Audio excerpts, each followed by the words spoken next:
Swastiastu, Assalamualaikum warahmatullahi wabarakatuh.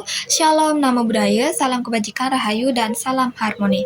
Baik, perkenalkan, nama saya Kato Sinta Lestari dengan NIM 25110111055 dari kelas BKB.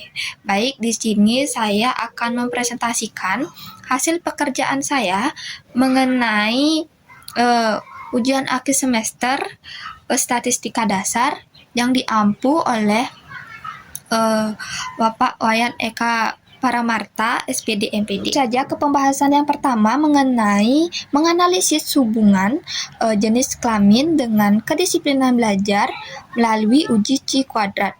Kemudian yang kedua yaitu menganalisis efektivitas layanan konseling terhadap kepercayaan diri melalui uji satu sampel. Hipotesis yang digunakan adalah HO tidak terdapat hubungan antara jenis kelamin dengan kategori kedisiplinan belajar siswa. Kemudian H1 terdapat hubungan antara jenis kelamin dengan kategori kedisiplinan belajar siswa. Selanjutnya di sini ada tabel kontinuensi, yaitu pada kategori rendah terdapat 5 siswa laki-laki dan 15 siswa perempuan. Nah, pada kategori sedang terdapat 12 siswa laki-laki dan 8 siswa perempuan.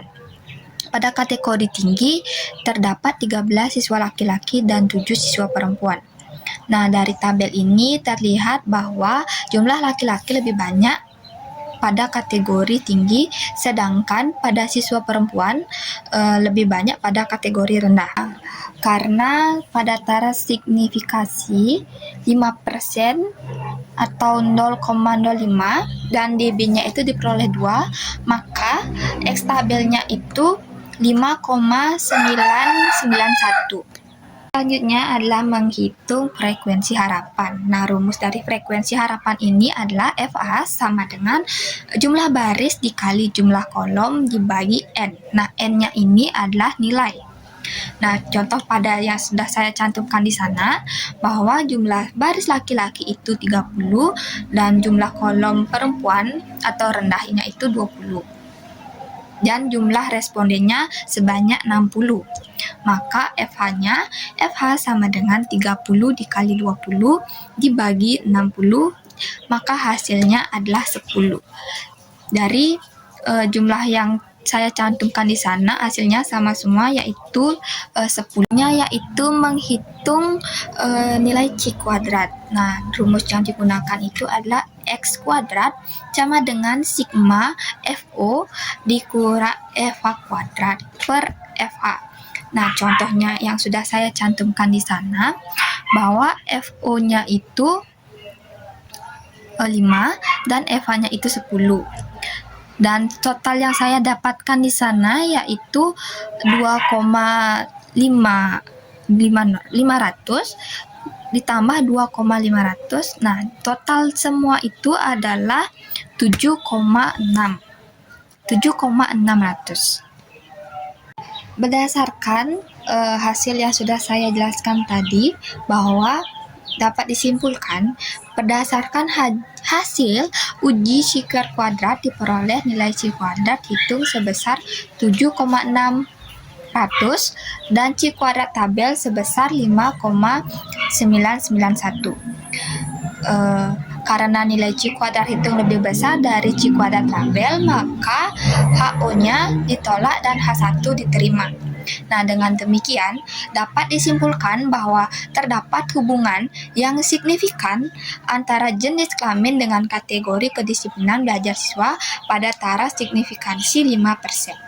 Baik, pada selanjutnya yaitu soal kedua, mengenai uji di satu sampel dengan kasus pengukuran tingkat kepercayaan diri siswa setelah mengikuti layanan konseling kelompok. Nah, instrumen yang digunakan terdiri dari 25 item dengan 4 skala, sehingga skor maksimum yang mungkin diperoleh siswa adalah 100.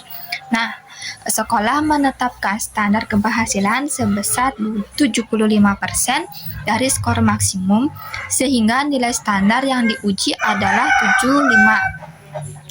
Nah, untuk mengetahui apakah rata skor siswa berbeda dari standar tersebut, digunakan uji T1 sampel. Selanjutnya, di sana sudah saya cantumkan bahwa data yang saya gunakan itu sebanyak 12 dan skornya itu berjumlah 963. Nah, selanjutnya yaitu menghitung min. Nah, rumus yang digunakan itu adalah X sama dengan sigma X per N. Nah, di sana sudah saya mendapatkan nilai yaitu 963 dan 12. Maka hasilnya itu 80,25. Artinya rata skor kepercayaan diri siswa adalah 80,25. Selanjutnya adalah menghitung standar deviasi. Nah, di sana sudah saya cantumkan tabel bantuannya. Di sana memperoleh jumlah standar deviasi itu 2,83. Selanjutnya yaitu pengambilan keputusan. Nah, hasil yang diperoleh adalah T hitung 6,43 dan T tabel 2,201.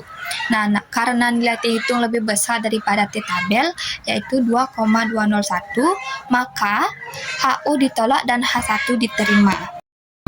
Jadi kesimpulannya yaitu berdasarkan hasil perhitungan uji T1 sampel diperoleh bahwa terdapat perbedaan yang signifikan antara rata-rata skor kepercayaan diri siswa dengan standar sekolah sebesar 75. Nah, rata-rata skor siswa adalah 80,25 yang berarti lebih tinggi daripada standar yang telah ditetapkan sekolah. Nah, dengan demikian disimpulkan bahwa layanan konseling kelompok efektif dalam meningkatkan kepercayaan diri siswa dan hasilnya telah melampaui standar sekolah.